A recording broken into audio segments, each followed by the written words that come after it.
정치권 상황에 하이킥을 날리는 속 시원한 정치 토크쇼 거침없이 하이킥. 장성철 공론센터 소장, 장윤선 정치 전문 기자 나오셨습니다. 어서 오세요. 네, 안녕하세요. 네, 안녕하세요. 네. 자, 지금 댓글에 장 소장님한테 질문이 제일 많은 게 심리적 지팔이 뭔지 해설 좀 해주세요. 아, 그걸 왜 저한테 물어봐요? 국민의힘의 김민수 대변인인가요? 예, 그분한테 물어봐야지. 맞아요, 대변인. 저한테 왜 물어봐요?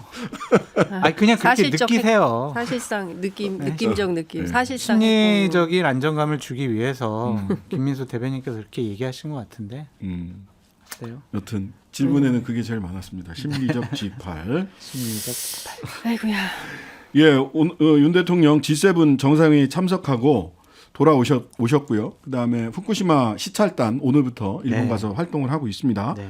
자, 우선 G7 정상회의, 원래 이제 한미일 정상회의도 끝난 이후에 좀 있기로 했었는데 뭐 있을 수 있다라고 했는데 지금 그 바이든 일정 대통령이 때문에. 너무 바쁘죠. 네. 본국으로 돌아가기 바빠가지고 네, 5분간 만났습니다. 5분이냐 2분이냐 이것도 3분 이제 얘기도 있고. 언론마다 좀 다른데 일단 총평을 좀 해주시죠.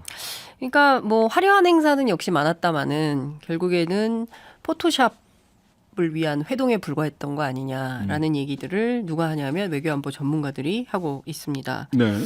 그러니까 사실 외교에서 핵심은 사실은 우리로서는 전쟁 위협이 있는 북한의 지도자를 직접 만나서 실제로 전쟁을 예방하거나 전쟁의 위협을 낮추는 이런 것을 해야 실질적인 외교가 되는 건데 그게 아니라 우리 입장에서 보자면 뭐 힘센 어떤 분은 이제 갑이라고 표현을 하던데 네. 미국이나 일본에 붙어가지고 제 나쁜 짓 하고 있어요. 제 좀 혼내주세요. 뭐 이렇게 상수로 북한을 놓고 있으니까 결과적으로는 북한뿐만 아니라 중국, 러시아마저도 잠재적 적으로 돌리는 결국에는 우리 스스로 외교의 공간을 축소시키는 그런 상황이 돼버리는 거 아니냐.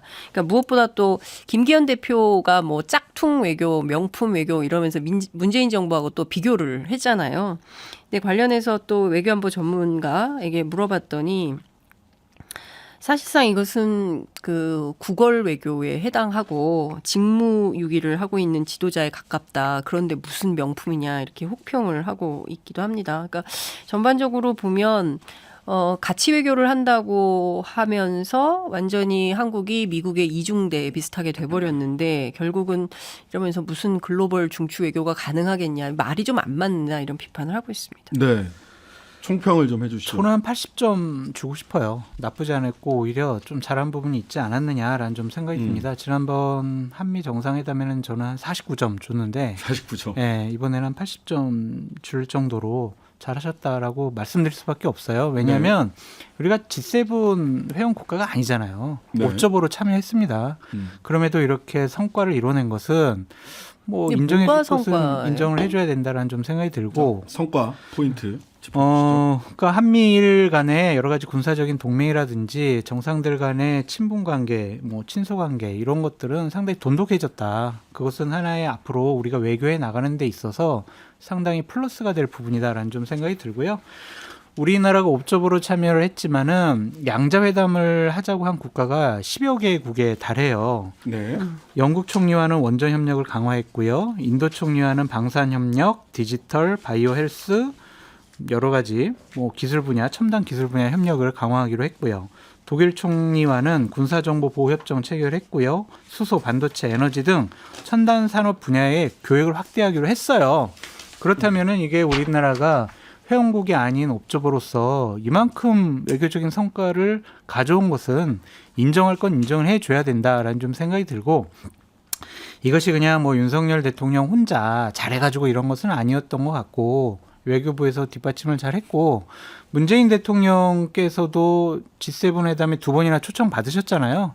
거기서 이제 한국의 위상을 높인 부분 다 그런 연장선상 하에서 이런 외교적인 성과가 있지 않았을까라는 좀 생각이 듭니다. 자, 각자 평가의 관점이나 기준이 좀 다를 수 있죠. 다를 수 있는데, 자, 그렇다면 80점이라고 하더라도 네.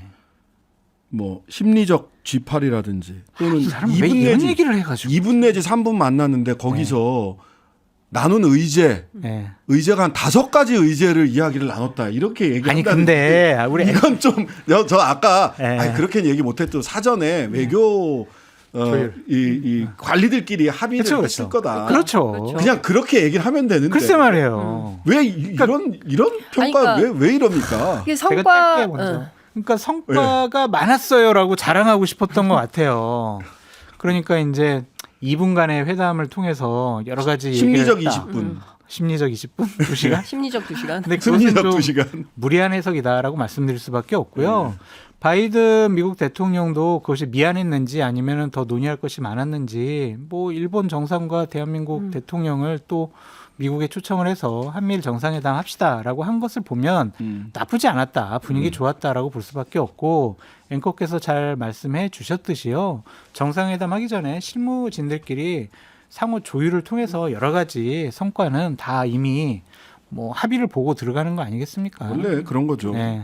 그러니까 이제, 너무 과하게 나 잘했지라고 막 이게 또 밉상인 거예요. 그렇죠. 우리가 잘했어 네. 이랬어야 되는데. 그러니까 네, 장 기자님. 그 평가라는 건 사실 언론이라든가 뭐 네. 이제 야당이라든가 뭐 이런 데서 평가를 받아야 되는 건데 네. 그게 아니라 윤석열 정부의 특징은 자평을 엄청나게 많이 한다는 거예요. 그러니까 홍보 예. 자료를 그런 방식으로 뿌리니까 오히려 잘한 점도 이렇게 반감돼 보이는. 그러니까 저는 이제 친분은 확실히 쌓았구나라는 생각이 좀 들어요. 바이든 네. 대통령이 와가지고 막 맞아요. 가가지고 네. 윤석열 대통령 보고 엄청 반갑다고. 반가워하면서 악수하고 그러잖아요. 근데 그렇게 관계는 아주 좋아졌는지는 모르겠지만 그렇다고 해서 실질적으로 우리 외교 안보에 어떤 진전이 있었는지 그리고 특히 이제 경제적 안보적 이익이 뭐가 있는지에 대해서는 여전히 손에 잡히는 것은 없다. 이런 평가가 가능한 것이고. 맞아요. 예, 그리고 또 하나는 이제 중국과 러시아 문제 어떻게 할 거냐. 그게 여전히 문제죠. 해법을 찾지 못하고 있는 거고. 근데 이번에 특히 G7 회담에서는 아니, 중국과 관련해서는 그렇죠. 특별히 이렇게 적대적인 그렇죠. 다만 보이진 않았잖아요. 디커플링을 네. 그동안 디커플링이라고 해왔는데 이제 그걸 디리스킹이라고 바꿨기 때문에 그것은 평가할 만한 지점이라고 볼 수는 있겠죠.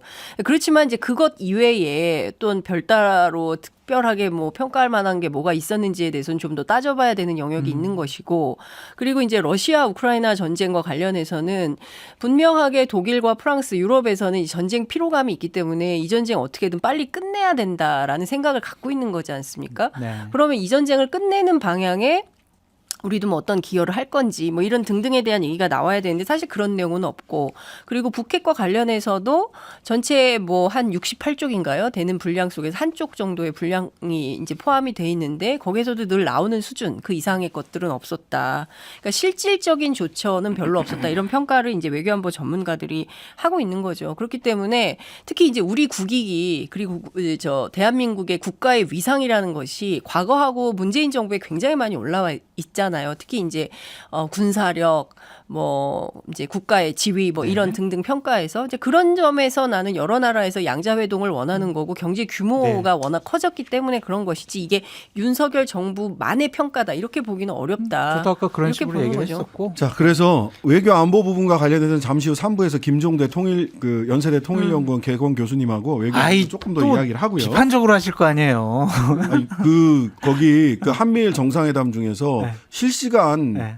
그 정보 공유, 실시간 그 미사일 네. 네. 탄도탄 정보 공유 네, 여기에 네. 대해서 굉장히 네.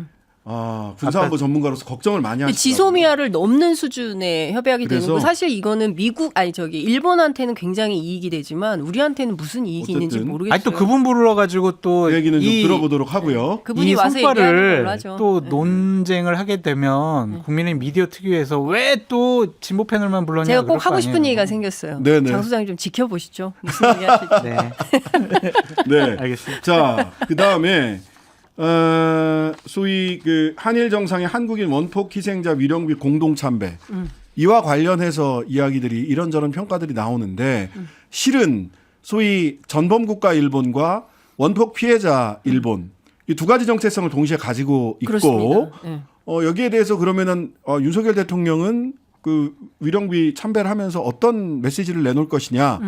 그게 제가 지켜봤던 핵심 포인트는 거기였거든요. 네. 말씀을 안 하셨어요.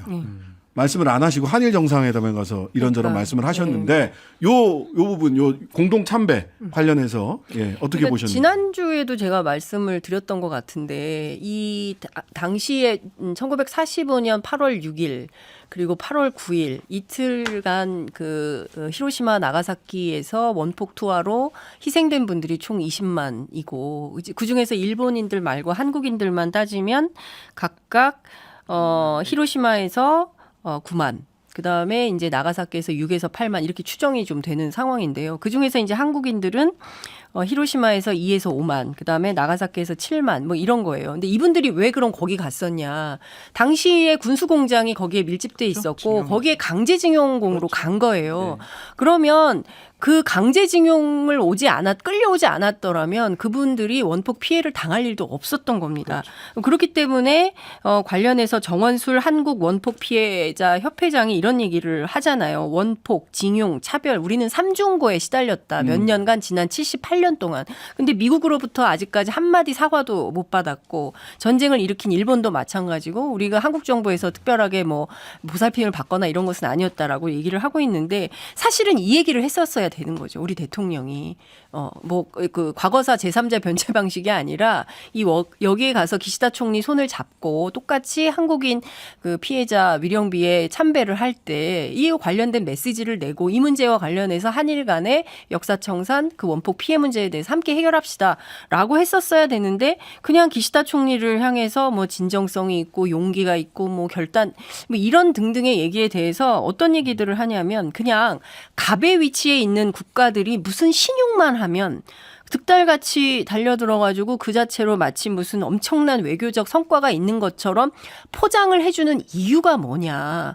국민들은 이게 궁금하다라고 비판을 안 할 수가 없는 상황이 되는 겁니다. 장 기자님이 말씀하신 저런 비판적인 관점도 우리가 유의 있게 들어야 된다라고 말씀을 드리고 저러한 것들이 한 뭐 국민이라든지 아니면 야당 아니면은 일본에 계신 분들도 저런 의견을 갖고 계실 거예요. 네, 그 부분은 네. 당연히 존중받아야 될 것 같다는 생각이 드는데 우리가 모든 것을 다 얻을 수는 없는데 일단은 거기에 어쨌든 우리 강제징용 피해자분들이 거기 가서 원폭 피해 당한 거잖아요. 네. 그러니까 일본 총리도 그 자리에 가서 또 애도하고 추념하는 것이 쉽진 않았을 것 같아요. 그러니까 그런 점은 좀 인정을 해주고 저번보다는 좀 한 걸음 더 나아간 것 같아서 보다 더 좀 진전되는 것이 아니냐. 그래서 앞으로 장 기자님이 말씀하셨던 그러한 모습들이 기시다에게 나오도록 대통령께서 정치력과 외교력을 좀 더 발휘해 주셨으면 좋겠다라는 근데 생각이 지금 듭니다. 그러니까 물컵의 반잔을 언제 채우냐. 네. 아무리 기다려도 이 물컵의 반잔은 채워지지 않고 결국엔 오염수 반잔으로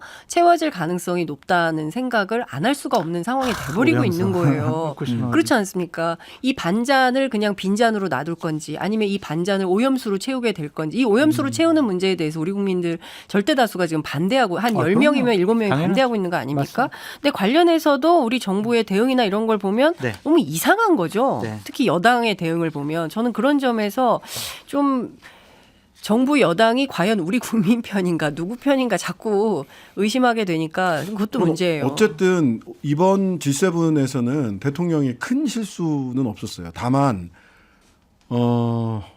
발언 실수. 큰 발언 실수나 의전 실수는 크게 없었어요. 근데 대통령이기 때문에 더 조심해야 되는 말들이 있을 텐데 네. 히로시마의 한 호텔에서 원폭 피해자 동포들 초청해서 간담회 했단 말이에요. 어제.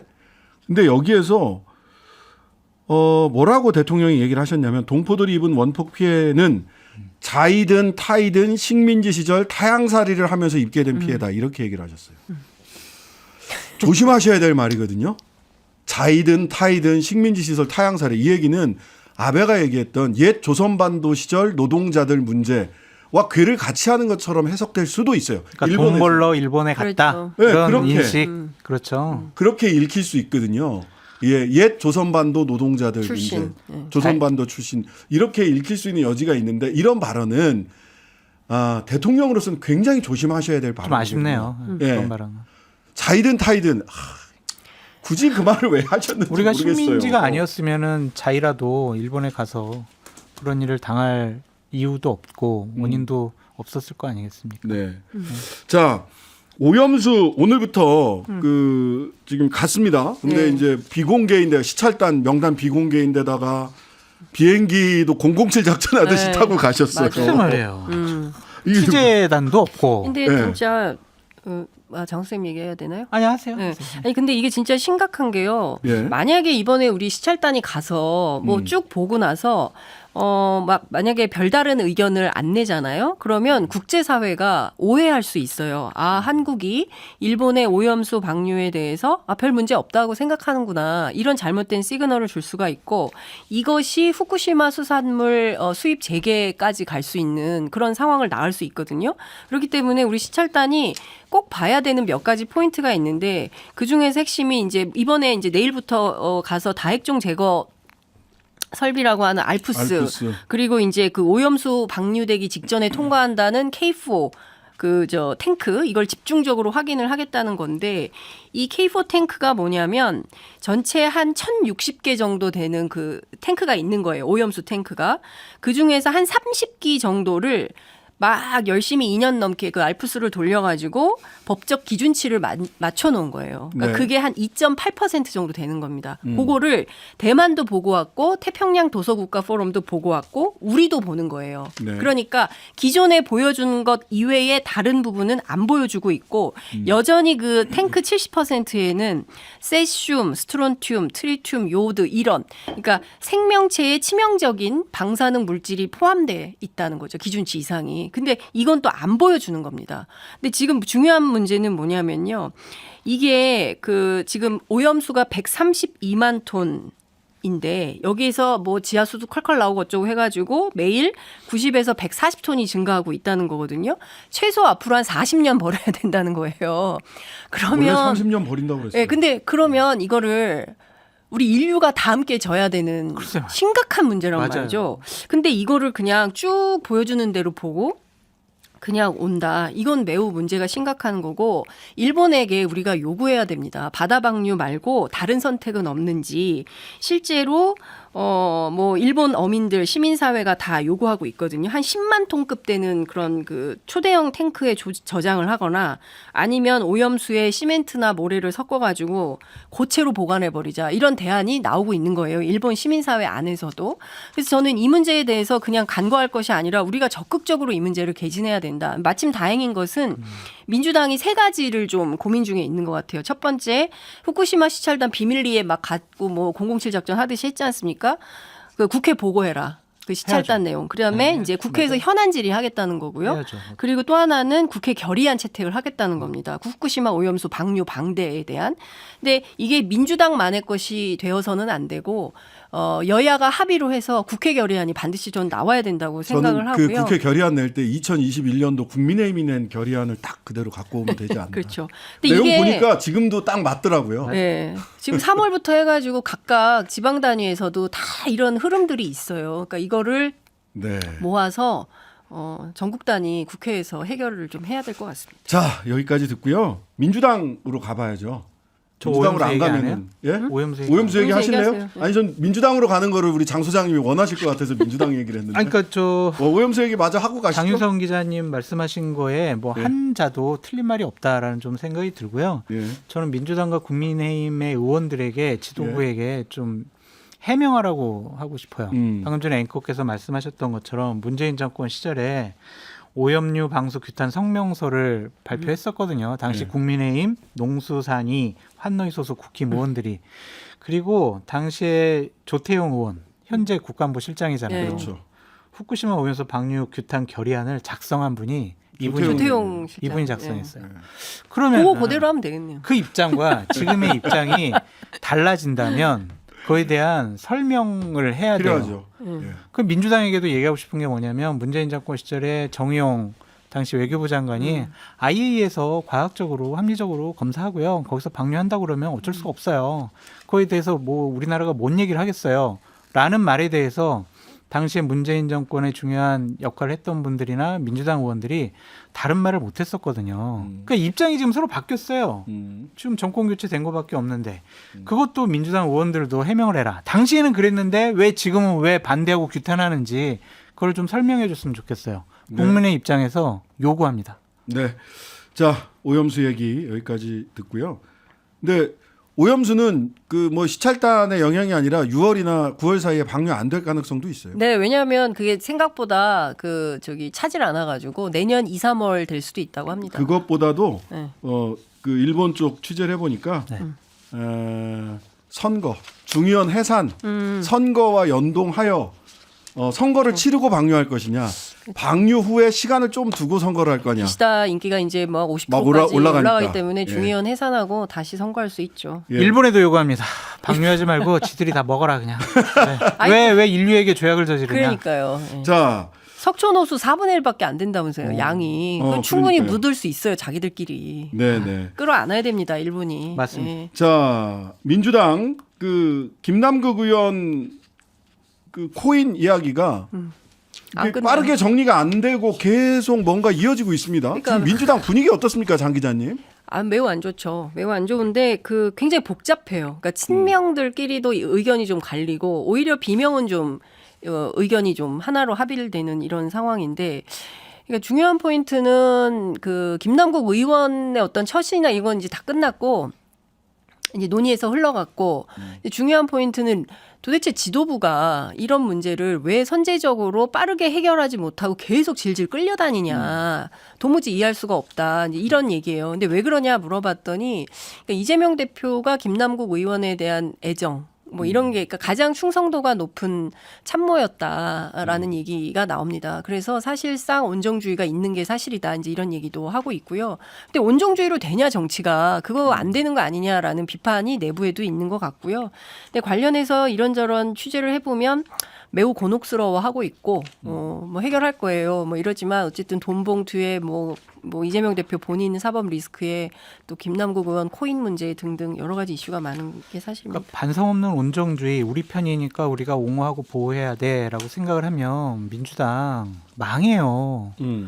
지금 여론조사에서 나오고 있잖아요. 오늘 리얼미터에서 발표했습니다. 자세한 사항은 중앙선거관리위원회 여론조사 심의위원회를 참고하시면 될 텐데 오늘 보면은요 연령별로 20대에서 12%가 하락했습니다. 30대에서는 6.8%가 하락을 했습니다. 인천, 경기, 수도권에서 4.6%가 하락을 했어요. 민주당 주간 집계를 해보면요 윤석열 정권 출범 이후에 가장 큰 낙폭 4.6%가 떨어졌어요. 그렇다면 이건 민주당 지도부는요, 이재명 당대표는요, 심각하게 생각을 해야 돼요. 근데 이재명 당대표가 얘기했듯이 탈당했는데 뭘 또 국회에서 윤리위에서 뭐 또 징계까지 해. 이런 생각 가지면은 앞으로 지지율이 더 떨어질 가능성이 높다라고 말씀드리고 장 기자님께서 민주당 내부가 복잡하다 이렇게 말씀하셨는데 복잡하게 생각하지 마세요. 그냥 간단하게 국민의힘의 어떤 초선 의원이 저런 일을 저질렀어요. 그럼 민주당에서 뭐라고 요구하겠냐고요. 야, 의원직 사퇴해라. 너 자격 없다. 이렇게 하지 않겠냐고요. 그런 엄격한 잣대를 본인들 의원들에게 들이대야 한다. 그래야 국민의 신뢰를 받을 수가 있다. 네, 지금 장 소장님 말씀드려요. 말씀하신 여론조사 결과는요. 리얼미터가 미디어 트리뷴 의뢰로 지난 15일부터 18일까지 실시한 여론조사고요. 자세한 내용은 중앙선거 여론조사 심의위원회 홈페이지 참조하시면 됩니다. 자, 그래서 그런 오늘 지적들 기사들이 많아가지고 저는 여론조사 결과가 어떻게 됐지 하고 이렇게 봤어요. 근데 낙폭이 있는 건 맞는데 민주당 42.4, 국민의힘 38.5, 오차범위 바깥에서 민주당이 이기고 있는 건 맞습니다. 예. 근데 이제 20대에서 지난주에 비해서 낙폭이 있게 떨어졌다. 예. 아니, 근데 생각을 네, 해보세요. 이런 거예요. 그러니까 윤석열 대통령 부정평가가 60%인데 지금 민주당 지지율이 하락하고 있다라는 그 추세만 봐도 추세는 분명히 문제 있습니다. 상당히 문제가 있다고 봐야죠. 그러니까 지금 민주당 안에서 그 특히 이제 다선 의원들 중심으로 나오는 이슈는 이 위기 관리 시스템의 작동 이게 문제인 것 같아요. 그러니까 사고는 언제든지 터질 수 있다. 그러니까 김남국 의원 말고 그 다음엔 더 지저분하고 더 이상하고 더 창피한 더 부끄러운 고개를 들 수 없는 이런 사건이 터질 수도 있다. 그럼 그때마다 선제적으로 탈당시키고 그 다음에 뭐 나중에 복귀해서 이렇게 할 거냐 이럴 수 없다. 중요한 건 당이 중심이 돼서 위기 관리 시스템을 만들고 그 시스템 안에서 움직이는 게 중요하다 이런 얘기 합니다. 알겠습니다. 거침없이 하이킥 오늘은 여기까지 하겠습니다. 장성철, 장윤선 두 분 감사합니다. 감사합니다. 감사합니다. 하루 종일 기다려지는 진짜 시사. 평일 저녁 6시 5분 신장식의 뉴스 하이킥.